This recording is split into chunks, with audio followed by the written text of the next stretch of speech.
বাংলাদেশে আমরা বিগত অনেক দীর্ঘ এক যুগেরও বেশি সময় আমরা এমন এক শাসকের আমরা অধীনে আবদ্ধ ছিলাম যে আমরা আমাদের বলার কোনো কথা ছিল না, আমাদের বলার কোনো ভাষা ছিল না, আমরা কোনো প্রতিবাদ করতে পারতাম না। এবং এবারের রমজানে সকল ধরনের মুসলিমরা অত্যন্ত চমৎকার ভাবে তাদের জীবনের যে নিত্য প্রয়োজনীয় খাদ্যদ্রব্য সবকিছু তারা অত্যন্ত সুলভ মূল্যে খুব সুন্দরভাবে তারা গ্রহণ করতে পেরেছেন। এটা মহান রব্বুল আলামিনের পক্ষ থেকে বিশেষ রহমত। এজন্য আমরা আল্লাহ তাআলার দরবারে আবারও শুকরিয়া জ্ঞাপন করি, সকলে বলি আলহামদুলিল্লাহ। এটা আল্লাহ তাআলার পক্ষ থেকে আমাদের জন্য, আমাদের এই জাতির জন্য অনেক وَلِتُكْمِلُوا الْعِدَّةَ وَلِتُكَبِّرُوا اللَّهَ عَلَى مَا هَدَاكُمْ لَعَلَّكُمْ تَشْكُرُونَ। আল্লাহ তাআলা মহাগ্রন্থ আল কুরআনে বলেছেন যে ঈদের ব্যাপারে আল্লাহ তাআলা বলেছেন যে তোমরা ঈদের দিনগুলোতে এই দিনগুলোর তোমরা হিসাব পূর্ণ করো, এবং যিনি তোমাদেরকে হেদায়েত দান করেছেন, যিনি তোমাদেরকে হেদায়েতের পথ দিয়েছেন, তোমরা তার বরত্ব মহত্ব ঘোষণা করো। আল্লাহ তাআলা এই ঈদের সবচাইতে বড় যে শিক্ষা, সবচাইতে বড় যে কাজ, সেটা হচ্ছে আল্লাহ তাআলার বরত্ব মহত্ব ঘোষণা করা। আল্লাহ তাআলা যে মহান, এটা আনুষ্ঠানিকভাবে সারা পৃথিবীর মানুষের মধ্যে, সারা পৃথিবীর মুসলিম উম্মার মধ্যে এটা ঘোষণা করা এবং তাকবীর পাঠ করা, আল্লাহু আকবার আল্লাহু আকবার লা ইলাহা ইল্লাল্লাহু আল্লাহু আকবার ওয়ালিল্লাহিল হামদ, আল্লাহ তাআলার তাকবীর এবং শুকরিয়া জ্ঞাপন করা। এই তাকবীর আমরা কিভাবে জ্ঞাপন করব? বিশেষ করে আজকের এই দিনটিতে আমরা প্রত্যেকেই আমাদের ব্যক্তিগত পর্যায়ে আল্লাহ তাআলার বরত্ব মহত্ব আমরা ঘোষণা করব, এবং আমাদের পারিবারিক পর্যায়ে আমাদের ভাই বোন, সন্তান সন্ততি, পিতামাতা সকলকে নিয়ে আমরা আল্লাহ তাআলার বরত্ব মহত্ব ঘোষণা করব।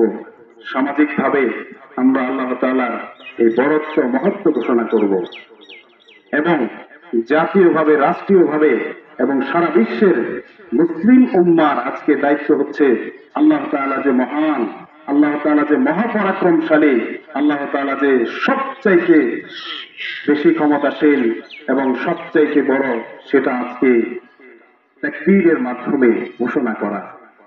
আল্লাহ তাআলা আমাদেরকে বেশি বেশি তাকবীর পড়া তৌফিক দান করুন, আল্লাহুম্মা আমিন।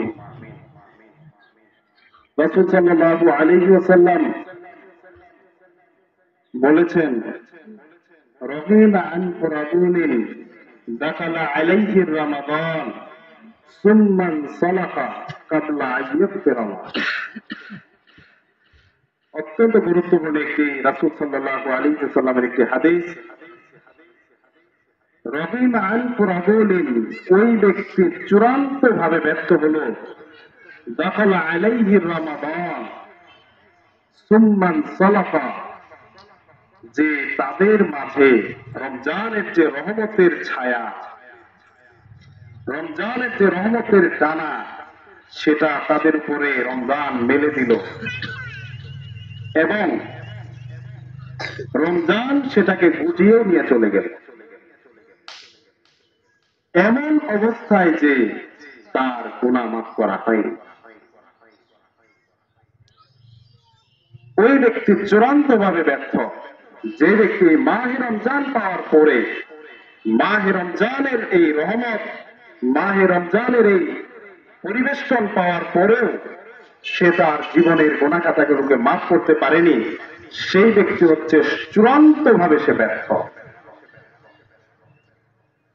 মাহে রমজানের ব্যাপারে রাসূল সাল্লাল্লাহু আলাইহি ওয়াসাল্লাম বলেছেন, মান সামা রমাদানা ঈমানান ওয়া ইহতিসাবান গুফিরা লাহু মা তাকাদ্দামা মিন যামবি ওয়া মান কামা রমাদানা ঈমানান ওয়া ইহতিসাবান গুফিরা লাহু মা তাকাদ্দামা মিন যামবি ওয়া মান কামা লাইলাতুল কদরি ঈমানান ওয়া ইহতিসাবান গুফিরা লাহু মা তাকাদ্দামা মিন যামবি। তিনটি বিষয়ের কথা বলেছেন। প্রথমে বলেছেন যে ব্যক্তি ঈমান ও ইয়াকিনের সাথে ইহতিসাবের সাথে সিয়াম পালন করবে আল্লাহ তাআলা তার জীবনের পূর্বের সমস্ত গুনাহ খাতা মাফ করে দিবেন। সুবহানাল্লাহ। যে ব্যক্তি কিয়াম পালন করবে, কিয়ামুল লাইল তারাবির সালাত যে আদায় করবে ঈমান ও ইহতিসাবের সাথে, আল্লাহ তাআলা তার জীবনের পূর্বের সমস্ত গুনাহ মাফ করে দিবেন। এবং যে ব্যক্তি লাইলাতুল কদরের রজনীতে ইবাদত বন্দীতে এবং দাঁড়িয়ে দাঁড়িয়ে বসে বসে ইবাদত করবে, আল্লাহ তাআলা তার জীবনের পূর্বের সমস্ত গুনাহ মাফ করে দিবেন। সুবহানাল্লাহ ওয়া বিহামদিহি। এটা ছিল ঘোষণা। আল্লাহ তাআলা এই সিয়ামের মাধ্যমে আমাদের জীবনের যাবতীয় পাপ কালিমা, আমাদের জীবনের যাবতীয় যে গুনাহ, এগুলো জ্বালিয়ে পুড়িয়ে দহন করে দিয়ে থাকেন। রমজান শব্দটি রমজ থেকে এসেছে, এটার অর্থ হচ্ছে দহন করা, জ্বালিয়ে দেওয়া, পুড়িয়ে দেওয়া, নিঃশেষ করে দেওয়া। তাহলে আমরা আজকে এই ঈদুল ফিতরের এই খুতবায় বসে আমরা নিজেরা চিন্তা করতে পারব যে আমরা কে কতটুকু অর্জন করতে পেরেছি। আমরা এই মাহে রমজান সিয়ামের মাধ্যমে আমরা কি আমাদের জীবনের গুনাহগুলোকে ক্ষমা করতে পেরেছি? আমরা কি তওবা করতে পেরেছি? আমরা আমাদের রাসূল আল্লাহ তাআলা এই মাহে রমজান মাসে অসংখ্য জাহান্নামী ব্যক্তিদেরকে জাহান্নামের নামের তালিকা থেকে কেটে দিয়ে তাদেরকে জান্নাতের তালিকায় অন্তর্ভুক্ত করে থাকেন। আমরা কি আমাদের নামটাকে জাহান্নামের তালিকা থেকে কেটে জান্নাতে অন্তর্ভুক্ত করতে পেরেছি? এটা হচ্ছে অত্যন্ত পরিতাপের বিষয়। আল্লাহ তাআলা সূরা আল ইমরানের মধ্যে বলেছেন যে কোন ব্যক্তিরা সফল? فمن زحزح عن النار وأدخل الجنة فقد فاز। ওই ব্যক্তিরা হচ্ছে সফল যাদেরকে আল্লাহ তাআলা জাহান্নাম থেকে একটু একটু করে জান্নাতের দিকে অগ্রসর করবেন, জান্নাতের দিকে ধাবিত করবেন, সেই ব্যক্তিরাই হচ্ছে সফল। এই পৃথিবীতে মানুষের যত চিন্তা, যত গবেষণা,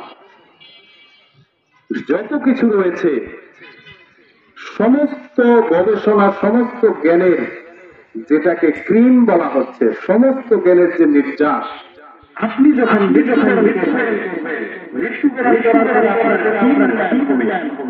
এটাই হচ্ছে সকল জ্ঞানের সবচাইতে ক্রিম এবং সবচাইতে এটা হচ্ছে আপনি হবে সেটা আপনাকে বুঝে আপনাকে গত কয়েকদিন আগে একটি জানাজায় গিয়েছিলাম। সে একটা গান আমাদের হঠাৎ করে স্ট্রোক করে দীর্ঘদিন ছিল আইসিইউতে ছিল। তারপরে গান করে সেখানে গিয়ে বলছিলাম যে ব্যক্তিটা চলে গেল, মৃত্যুবরণ করলো,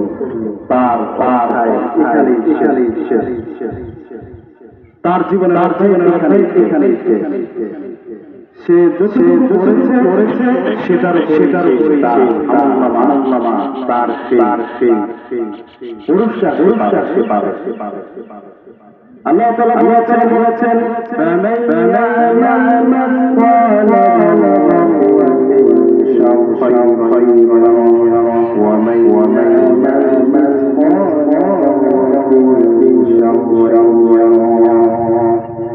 কোন ব্যক্তি পরিমাণ সব করে বিন্দু পরিমাণ পাবে পাবে এবং কোনো ব্যক্তি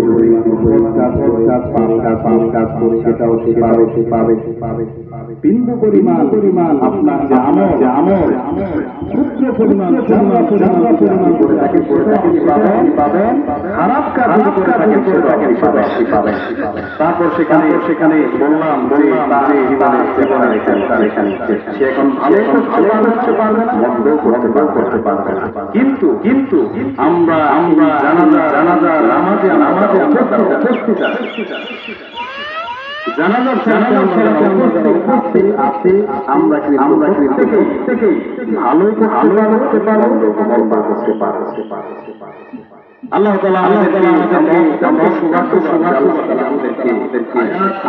দিয়েছেন আমরা এখানে বসে উপাসনা আমরা তৌফিক আল্লাহ দিয়েছেন ইতোমধ্যে অসংখ্য মানুষ দুনিয়া থেকে চলে গিয়েছে প্রত্যেক দিন বাংলাদেশে প্রায় এভারেজে 2500 থেকে মৃত্যুবরণ করেন প্রত্যেক দিন যারা চলে গিয়েছে তাদের তাদের বিচার কিন্তু আমরা যারা জীবিত রয়েছি আমরা কিন্তু একটু যদি চিন্তা না করি আমরা যদি সত্য করি তাহলে কিন্তু আমরা মৃত্যুবরণ করার পর আমরা অনেক বেশি হয়ে যাব অনেক বেশি অনেক কষ্ট অনেক বেশি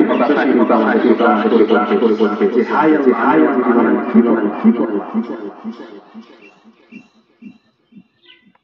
আপনি পৃথিবীতে যত বড় অর্জন করেন না কেন বাড়ি গাড়ি সম্পদ ক্ষমতা যত কিছু করেন না কেন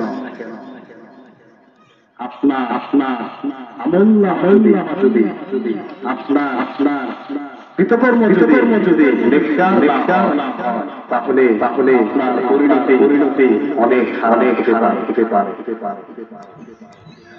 এজন্য এই মাহে রমজানের সবচেয়ে বড় শিক্ষা সেটা হচ্ছে যে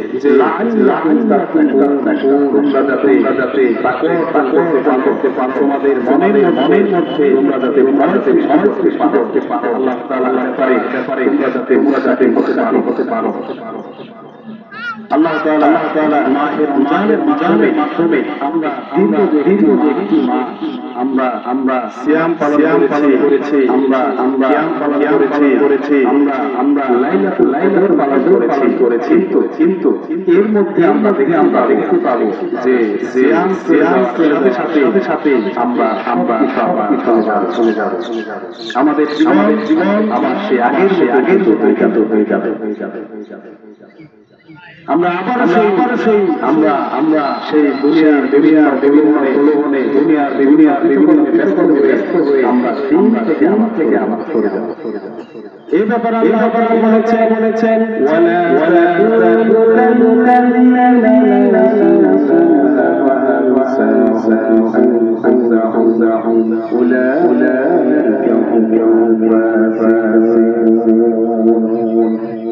আল্লাহ তাআলা বলেন যে তোমরা পাগলের মতো হও না যারা আল্লাহ তাআলাকে ভুলে যায় এবং আল্লাহ তাআলাকে ভুলে রাখেন যে তোমরা তাদের মতো হও না যারা আল্লাহ তাআলাকে ভুলে যায় আমরা সিয়াম সাধনা করেছি আমরা অনেক করেছি কিন্তু এখন যদি আবার আগে ফিরে যায় তাহলে কি হবে আমরা যদি আল্লাহ তাআলাকে ভুলে যাই আল্লাহ তাআলা ভুলিয়ে রাখবে মানে আমরা আল্লাহ তাআলা আমাদের থাকবে না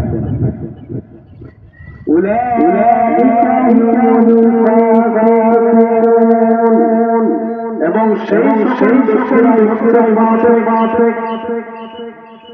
যারা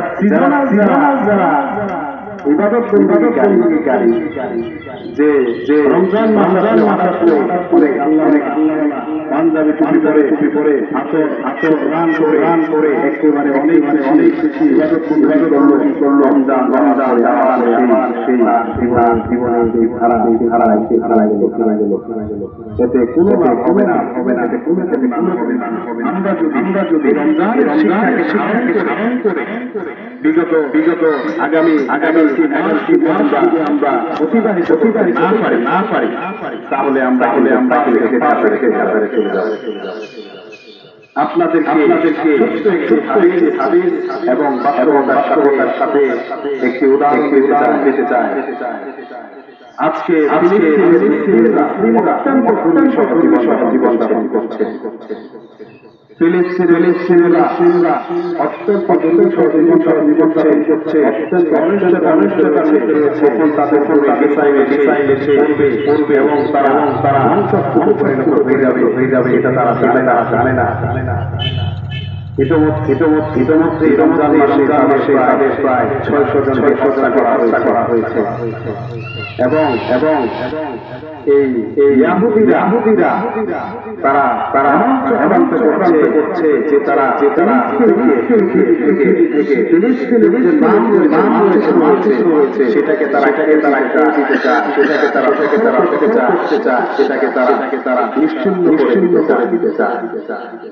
এই যে ফিলিস্তিনের মুসলিম তারা সব করতে রয়েছে। তাদের জীবন অনিশ্চিত, কিন্তু আমরা যদি বলি যে ফিলিস্তিনের মুসলিমরা আমাদের চাইতে বেশি ভাগ্যবান, এই ফিলিস্তিনের মুসলিমরা আমাদের চাইতে বেশি ভাগ্যবান, এটা আমরা বুঝতে পারবো। ফিলিস্তিনের যারা মুমিন তাদের জীবনের তেমন তাদের সামনে সন্তান দুনিয়া থেকে চলে যাচ্ছে, ছিন্ন হয়ে যাচ্ছে। সন্তান পিতা তার স্ত্রী তার ভাই বোন একদম বিভিন্ন আঘাতে এবং মিসাইলের আঘাতে ধ্বংসস্তূপে পরিণত হচ্ছে। তাদের জীবনে কিন্তু এই মুসলিমদের যারা বিশ্বাস করেছে, আল্লাহ তাআলা ঈমান এনেছে, তারা কিন্তু জীবনে প্রাপ্যটা কিন্তু এবং তারা সহিহ মুসলিমে মালিক থেকে এসেছে। সেখানে রাসূল সাল্লাল্লাহু আলাইহি ওয়াসাল্লাম বলেছেন যে আল্লাহ তাআলা এই পৃথিবীর সবচেয়ে সুখী সুন্দর ছিল, যার ঈমান ছিল এইরকম একজন ব্যক্তি থাকবেন যে ফেরেশতাকে নিয়ে আসো, তাকে হাজির করানো হবে এবং আল্লাহ তাআলা বলবেন যে সবচেয়ে সুখীটাকে তোমরা একটু জাহান্নামের মধ্যে একটু মুহূর্তের জন্য জাস্ট তাদেরকে প্রবেশ করানো হবে। পৃথিবীর তাকে জাহান্নামের মধ্যে প্রবেশ করানো হবে।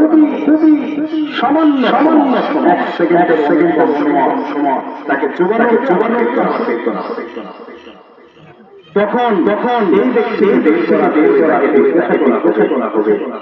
যে হে আল্লাহ তোমার জীবনে কোনো শান্তি পেয়েছ? তখন সেই আল্লাহ বলবেন আল্লাহর কসম, আমার জীবনে দেখিনি সুখ সেটা আমি কখনো অনুভব করিনি। সুবহানাল্লাহ। মানে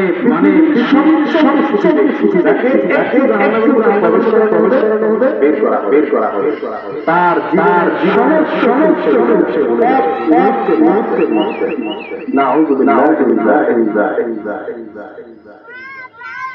এরপরে আল্লাহ তাআলা দেখবেন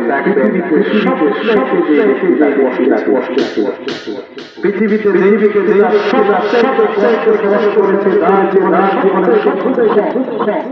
কিন্তু সেই ব্যক্তিটার ইমান ছিল, সেই ব্যক্তির ইমানদার আল্লাহ তাআলা তাকে ডাকবেন এবং ফেরেশতাদেরকে বলবেন সে ফেরেশতাগণ তোমরা এই ব্যক্তিকে তোমরা জান্নাতের মধ্যে প্রবেশ করাবে, সাথে সাথে বের করে নিয়ে আসবে।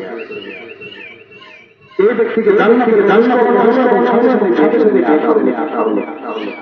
বের করে নিয়ে আসার পর সেই জিজ্ঞাসা করা হলো যে হে আল্লাহ তোমার জীবনে শান্তি, তোমার জীবনে তুমি কি সেটা পেয়েছো? তখন বলবেন আমার জীবনে এটা আমি কখনো দেখি না। আমার জীবনে সেটা আমি অনুভব করি।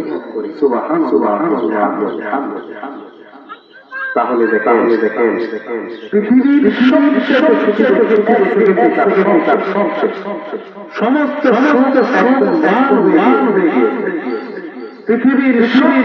পৃথিবীর ব্যক্তি যে ব্যক্তি সবচেয়ে বেশি করেছে সেই মুহূর্তের মধ্যে তার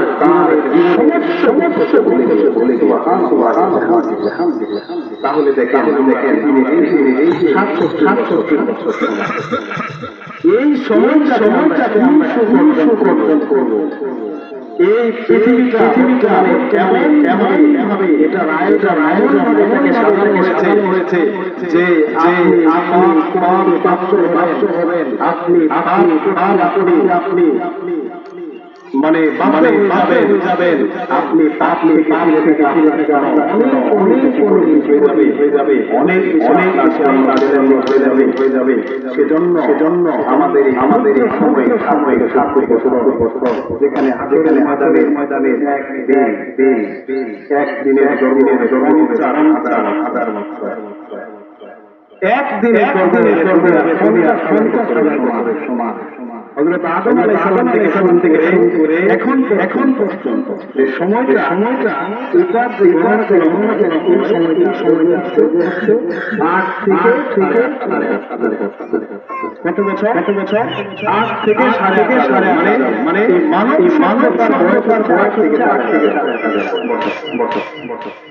আর সেখানে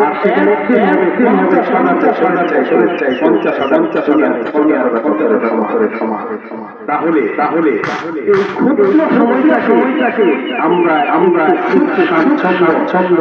একটু সুন্দর করার জন্য আমরা চিরকাল জীবনকে আমরা নষ্ট করে ফেলবো। এজন্যই বলা হয়েছে যে সবচাইতে মৌলিক যেটা হচ্ছে আপনি মারা যাওয়ার পর আপনার ফলাফল কি কোথায় যাবে। গতকালকে আসতেছিলাম ভাটারা থেকে পাওই বাজার পর্যন্ত। দেখেন মানুষ শান্তির জন্য কত পরিমাণ পরিশ্রম করে। দেখলাম জবাই করা হচ্ছে। কেন যাতে আজকে কষ্ট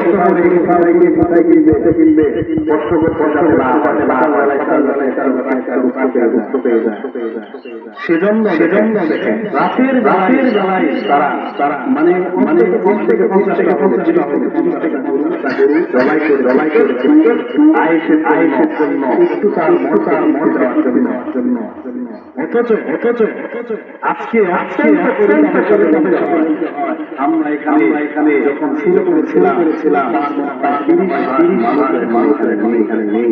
অথচ এই ঈদুল ফিতরের খুতবা সেটা শোনাও কিন্তু অত্যন্ত গুরুত্বপূর্ণ একটি সুন্নাহ এবং এটাও কিন্তু মর্যাদা। তাহলে আমরা আমাদের পরিণাম হিসাব করি। আমরা আমাদের পরিণাম যদি আমরা নিজে দেখি তাহলে আমরা বুঝতে যাচ্ছি। আপনি আপনার জীবনে 1 বছরের হিসাব করে যে গত 1 বছর কি করেছেন। গত এক বছর আপনি কত টাকা দান করেছেন, গত এক বছর আপনি আমল করেছেন, কয়দিন আপনি সালাত আদায় করেছেন, কয়টা নফল সিয়াম আপনি আদায় করেছেন, এটা আপনি হিসাব করবেন এবং এটাও হিসাব করবেন যে গত এক বছরে আপনি কতগুলো নাই করেছেন, পাপ কাজ করেছেন, এটা হিসাব মিলিয়ে দেখবেন যে এটার ফলাফল কি আছে। এই ফলাফল যদি ভালো আসে তাহলে সম্ভাবনা রয়েছে আপনাকে ক্ষমা করবেন, কিন্তু এটার অনেক বেশি থাকে আল্লাহ তাআলার কাছে ফিরে আসতে হবে।